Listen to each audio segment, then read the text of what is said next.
भारतीय संविधानाचे शिल्पकार डॉक्टर बाबासाहेब आंबेडकरांनी पे बॅक टू सोसायटी म्हणजे आपण समाजाचं काहीतरी देणं लागतो आणि आपण समाजाला काहीतरी दिलं पाहिजे अशा प्रकारची भावना ही अतिउच्च भावना असते. एक हायर व्हॅल्यू म्हणून त्याला ॲड्रेस केलेला आहे. आणि डॉक्टर बाबासाहेब आंबेडकरांच्या या विचारांचा त्यांच्या वाक्याचा उल्लेख मी या ठिकाणी यासाठी करतोय की लातूर शहराच्या महानगरपालिकाच्या निवडणुकाच्या पार्श्वभूमीवर साहित्य सम्राट डॉक्टर अण्णाभाऊ साठे सार्वजनिक जयंती उत्सव समिती 2025-26च्या वतीने लातूर जिल्ह्यातील सर्व पक्षांना एक आवाहन करण्यात आलेलं आहे.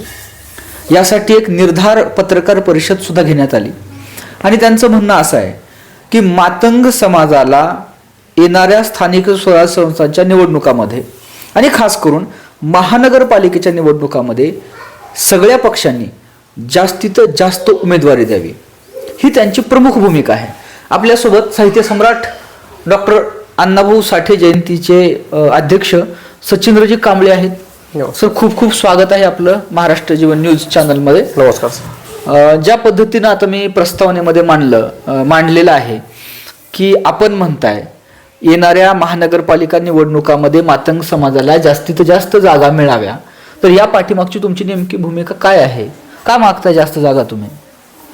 सुरुवातीला मला सांगताना खूप म्हणजे खेदपूर्वक सांगतोय की मातंग समाजाचं ज्या पद्धतीनं राजकीय वाटा मिळायला हवा होता त्या पद्धतीनं ज्या संख्या लातूर शहरामध्ये ज्या पद्धतीनं मातंग समाजाचा मतदार ज्या संख्येनं एकत्रित आहे, एकसंघ आहे, वैचारिक बैठक आहे, एक निष्ठावान प्रामाणिक निर्भीड अशा पद्धतीचं आमचं एक मतदार असलेला मातंग समाजाचा एक राजकीय नेतृत्व त्या मानानं तितक्या संख्येने मिळालेलं नाहीये.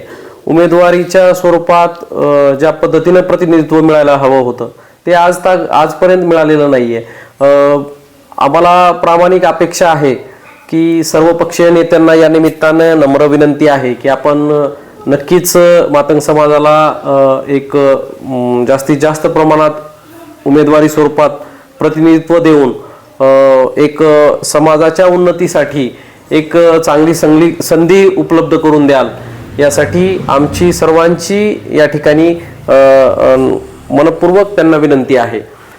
एक जयंती उत्सव समितीचा या पाठीमागचा दुसरा असा त्यामागचा एक प्लॅन आहे की ज्या ठिकाणी कर्तबगार, निर्भीड, चांगला आणि होतकरू असा जो एक उमेदवार जे कोणी म्हणजे ज्या पक्षाकडून असणार आहे, ज्याचं विनिंग मेरिट असणार आहे, जो चेहरा चांगला असणार आहे, ज्याचं शैक्षणिक उच्च शिक्षित, समाजाची जाण असलेला, समाजकार्याचा आवड असलेला अशा व्यक्तीच्या निवडून येण्याच्या त्या प्रक्रियेमध्ये प्रचार यंत्रणेमध्ये आम्ही त्यांना मदत म्हणून आमचं एक कॅम्पेनिंग त्या माध्यमातून या समितीचं राबवणार आहोत. एक प्रचार यंत्रणेच्या त्या टप्प्यामध्ये आमचे एक 20 ते 22 लोकांचं जे एक मंडळ असणार आहे ते मंडळ विशेष करून मातंग वस्त्यामध्ये जाऊन घरोघर जाऊन एक प्रचार यंत्रणा वेगळी अशी राबवणार आहे. याचा नक्कीच त्या उमेदवारांना फायदा होईल. आपले जास्तीत जास्त उमेदवार त्या ठिकाणी निवड होऊन त्या सभागृहात जाऊन समाजाच्या विविध प्रश्नांवरती वाचा फोडतील आणि समाजाला जास्तीत जास्त प्रमाणात न्याय प्रस्थापित होईल आणि प्रश्न सुटतील. नागरी सुविधांचा खूप मोठा या ठिकाणी जो काही अभाव आहे तो भरून निघेल. सर, आपण म्हणताय की मातंग समाजाला जास्तीत जास्त जागा मिळाव्यात आणि आपण क्वालिटीज बद्दल पण बोलताय. यस, की पक्षाने उमेदवारी द्यावी त्या कॅन्डिडेटला जो विनिंग कॅन्डिडेट आहे, जो हायली एज्युकेटेड आहे, जो पब्लिक कनेक्ट ज्याचा चांगला आहे. पण सर, या सगळ्या क्वालिटीज तर इतर समाजाच्या उमेदवारामध्ये पण असू शकतात.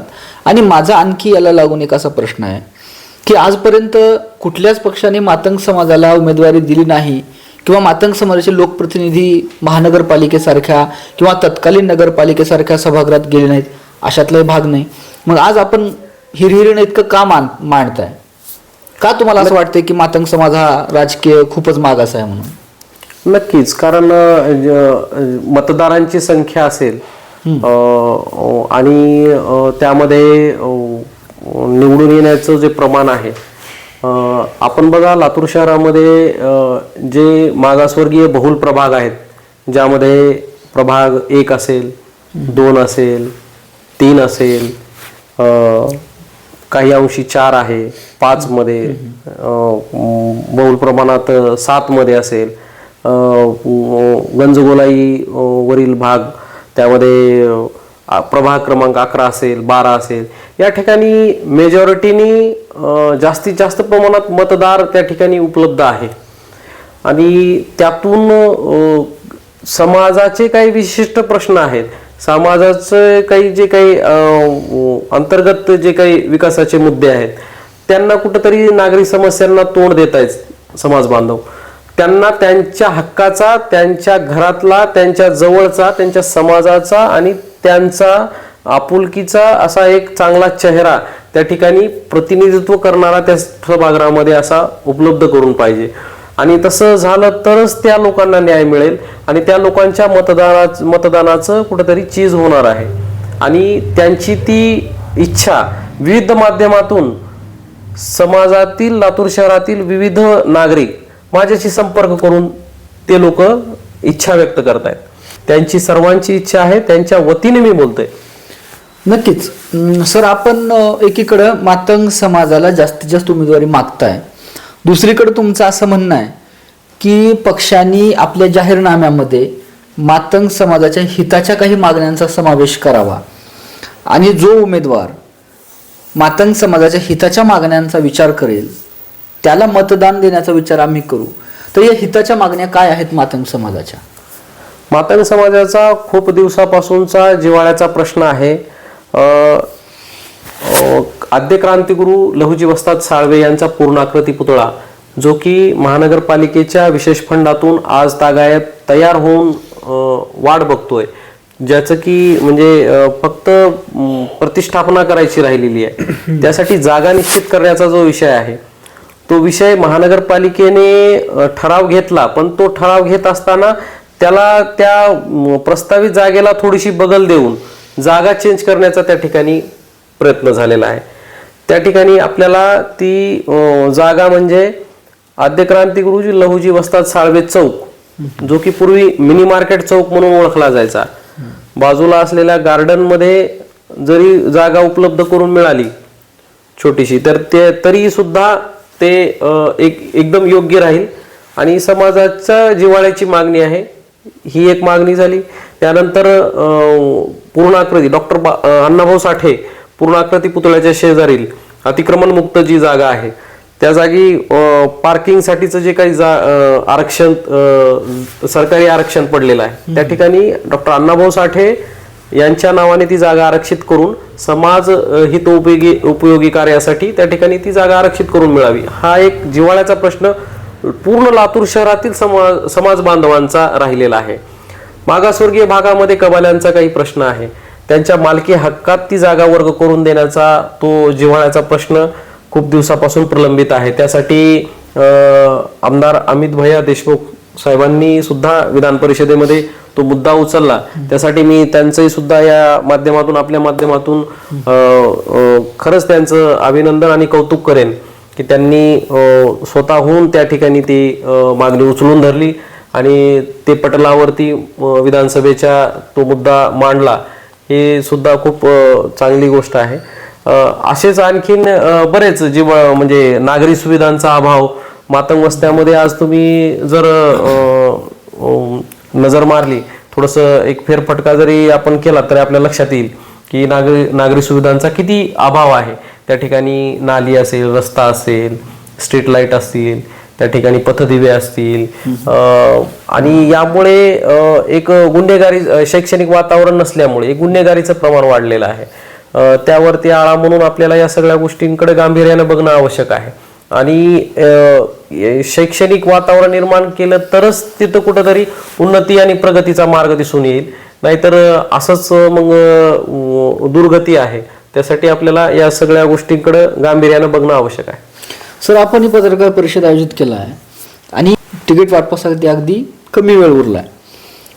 तुम्ही मातंग समाजासाठी उमेदवारी मागताय, उद्या कुणी उठून बौद्ध समाजासाठी उमेदवारी मागेल, कुणी चर्मकार समाजासाठी, म्हणजे जितके समाज तितके त्यांच्या संघटना, समित्या, पक्ष, समजा पक्षाकडं उमेदवारी मागतील, तर पक्षाला हे अवघड होणार नाही आहे का की प्रत्येक जातीचा एक प्रमुख येऊन त्या ठिकाणी उमेदवारी मागेल आणि मग उमेदवारी वाटपाचं गणित कसं घालायचं आणि जातीच्या या मागण्याचा विचार कसा करायचा, हे पक्षाला अडचणी टाकण्यासारखं वाटत नाही का तुम्हाला? कोणताही पक्ष असेल समजा. मला तसं वाटत नाही, कारण ॲक्च्युली काय, सर्व सर्व पक्षांचं लातूर शहरामध्ये ज्यावेळेस तिकीट वाटप प्रक्रिया असते, सर्व समीकरणं हे जाती व्यवस्थेवरच आधारित आहेत आणि सर्व त्या समाजाचं ज्या ठिकाणी म्हणजे मतदार बहुल प्रभाग आहे, ज्या ठिकाणी ते त्यांचे सुरक्षित मतदार आहेत, जिथे सेफ झोन आहेत, त्या ठिकाणी तर ते नक्कीच त्या ठिकाणी त्या समाजाला न्याय देणारच आहेत. आमची फक्त एवढीच मागणी आहे की जास्तीत जास्त समाजातील नेत्यांना, कार्यकर्त्यांना, सामाजिक कार्यकर्त्यांना ज्या उमेदवारी मिळावी यासाठी आमचा प्रयत्न आहे आणि नक्कीच या माध्यमातून त्यांच्या एक सार्वजनिक जयंती उत्सव समितीचा पण त्या प्रचार यंत्रणेमध्ये सहभाग असल्यामुळं आणि समाज एकसंघ झालेला असल्यामुळं आणि आता विचारधारा बदललेली आहे. बरं, मातंग समाजाची विशेष करून आता एक शैक्षणिक उत्क्रांती होते. एक खूप मोठा मतदार एक सुशिक्षित समाजातील पुढे येतोय. त्या सर्वांची मनोमन इच्छा आहे की आपणही आपल्यातला एक प्रतिनिधी त्या ठिकाणी देऊ शकतो. असे म्हणजे प्रभागवार जर आपण आता मी संख्या जर बघितली की नक्कीच सर्व पक्ष ज्या ठिकाणी गेल्या आतापर्यंतच्या निवडणुकांचा आम्ही आलेख बघितला तर त्यामध्ये असं दिसून येतंय की ज्या ठिकाणी शक्यता होती की ज्या ठिकाणी मागासवर्गीयामध्ये मातंग समाजाचा कॅन्डिडेट ज्या ठिकाणी निवडून येण्याच्या म्हणजे विनिंग मेरिटवरती होता त्या ठिकाणी सुद्धा टाळण्यात आलेला आहे. अशा ठिकाणी होऊ नये, अशा ठिकाणी ती चूक होऊ नये असे प्रकार झालेले आहेत का? असं बऱ्याच प्रभागामध्ये ज्या ठिकाणी मातंग समाजाचा मतदार आहे पण तिथं मातंग समाजाचा उमेदवार न दिल्या कारणाने नाविलाजास्तव त्या ठिकाणी समाजाला मतदान करावं लागलं. मग पक्षांनी समजा हे असं झालेलं असेल किंवा झालं असणार आहे आपण म्हणताय तर या पाठीमागचं कारण काय वाटते? पक्षांनी त्या ठिकाणी विनिंग कॅन्डिडेट असताना, मेरिटचा कॅन्डिडेट असताना सुद्धा मातंग समाजाला उमेदवारी का नाही दिली? काय कारण वाटतं त्या पाठीमागची तुम्हाला? मला असं वाटतं की समाजाचं असं बार्गेनिंग पॉवर करणारा असं एक विशेष युनिट डेव्हलप झालं नाही. एक प्रेशर ग्रुप म्हणून ज्या पद्धतीने आदर समाज काय करतात त्यांचं एक प्रेशर ग्रुप, एक प्रेशर कंट्रोल युनिट जसं आपण म्हणतो ते एक ऍक्टिव्ह असतं. ते बार्गेनिंग पॉवर मध्ये ऍक्टिव्ह पार्टिसिपेट करून जास्तीत जास्त समाजाला न्याय कसा मिळेल यासाठी प्रयत्नशील असतं. असं मातंग समाजाचं त्यांच्या वैयक्तिक समस्या सोडवण्यामध्येच म्हणजे मातंग समाज वर्किंग फोर्स काही तयार झालेला नव्हता. आता त्याच्यामध्ये तशी परिस्थिती आता नाही राहिलेली. आता एक सुजान मतदार मातंग समाजामधला एकत्रित झालाय, त्यांचे विचार जुळत आहेत, त्यांच्या सर्व गोष्टी विचारांमध्ये ऐक्य झालेलं आहे. बरं, मग ही निर्धार पत्रकार परिषद या बार्गेनिंग स्ट्रॅटेजीचाच एक भाग म्हणायला हरकत आहे का? म्हणजे काय म्हणता येईल का? नक्कीच म्हणता येईल. कारण का तुम्ही प्रस्ताव मांडल्याशिवाय लोक विचार करणार नाहीत. जोपर्यंत तुम्ही पुढे येऊन बोलणार नाही, तुमच्या समस्या सांगणार नाहीत तोपर्यंत सोडवल्या जाणार नाहीत. तुम्ही जोपर्यंत तुमच्या मागण्या नेत्यांसमोर ठेवणार नाहीत, त्यांना तुमच्या विचार जोपर्यंत समजून सांगणार नाहीत, तुमचे बलस्थान काय आहेत, तुम्ही कशा पद्धतीने त्या नेत्याला तुम्ही ताकद देऊ शकता, तुम्ही समाजाची जी ताकद आहे ती ताकद किती मोठी आहे हे जोपर्यंत तुम्ही समजावून सांगणार नाहीत तोपर्यंत नेत्याला तरी कसं कळणार आहे? नेता नक्कीच आपल्याशी पॉझिटिव्ह सकारात्मक होईल, पण आपण त्याच्यापर्यंत गेलं पाहिजे. पक्ष असेल किंवा पक्षाचं नेतृत्व असेल, तिकीट वाटप प्रक्रियेतील काही प्रमुख मंडळी असतील, पदाधिकारी असतील, त्यांच्यापर्यंत आपलं ते म्हणणं तरी गेलं पाहिजे. बरं, या माध्यमातून आपण समाजाला काय आवाहन करणार आहात? कारण ही मुलाखत राजकीय पक्षांच्या प्रमुखांकडे तर जाणारच आहे, पण मातंग समाजातील तळागाळातील सामान्य युवक आणि मोठा घटक ही मुलाखत पाहणार आहे. तर या माध्यमातून आपलं काय आव्हान आहे समाजासाठी? या माध्यमातून मी एवढंच आव्हान करेल की समाज नक्कीच मातंग समाजातील मतदार हे सुजाण आणि सुशिक्षित आणि समाज हितकारी कोण आहे, आपल्या सुखदुःखामध्ये कोण आहे, आपला उद्धार कोण करू शकतं आणि आपल्याला प्रतिनिधित्व देणारा असा कोणचं संघटन आहे, त्या संघटनाच्या पाठीमागे उभं टाकण्यासाठी नक्कीच समाज एकत्रित येणार आहे. समाज आज तो विचार करतोय आणि समाज त्या बाबतीत चर्चा करतोय, त्या बाबतीत त्यांच्या मीटिंग्स होत आहेत, चर्चा होते, प्रत्यक्ष अप्रत्यक्षरित्या त्या बाबतीत कुजबूज होते, त्या बाबतीत ते पुढे येत आहेत आणि त्याचंच एक फलित म्हणून आज ही निर्धार पत्रकार परिषद आयोजित करण्याचा हा योग आहे. कारण मला माझ्या समाजातील सर्व प्रमुख, ज्येष्ठ, प्रतिष्ठित आणि पुरस्कार प्राप्त असणारे आणि महिला भगिनी, सामाजिक कार्यकर्ते, निर्भीड आणि निष्ठावंत असणारे सर्व संघटना प्रमुख वगैरे असे सर्वांचे मला प्रत्यक्षरित्या निरोप आहेत. त्यांच्या माझ्यापर्यंत आलेल्या काही सूचना आहेत, त्या सर्वांचा अभ्यास करूनच ही पत्रकार परिषद आयोजित करण्यात आलेली आहे. तर हे होते सचिंद्र नाना कांबळे, साहित्य सम्राट कॉम्रेड डॉक्टर अण्णाभाऊ साठे सार्वजनिक जयंती उत्सव समितीचे या वर्षीचे जे अध्यक्ष आहेत.